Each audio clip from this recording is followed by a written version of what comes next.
కులాల కోసం గుంపులు కడుతూ మతాల కోసం మంటలు పెడుతూ ఎక్కడ లేని తెగువను చూపి తగువుకులేస్తారే జనాలు తలలర్పిస్తారే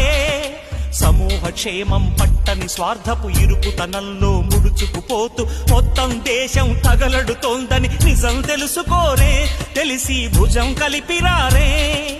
అలాంటి జనాల తరపున ఎవరో ఎందుకు పోరాడాలి పోరి ఏమిటి సాధించాలి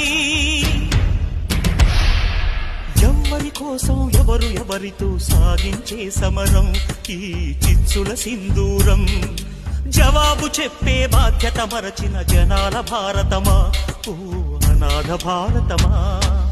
అర్ధశతాబ్దపు అజ్ఞానాన్ని స్వతంత్రమందామా స్వర్ణోత్సవాలు చేద్దామా ఆత్మ వినాశపు అరాజకాన్ని స్వరాజ్యమందామా దానికి సలాము చేద్దాం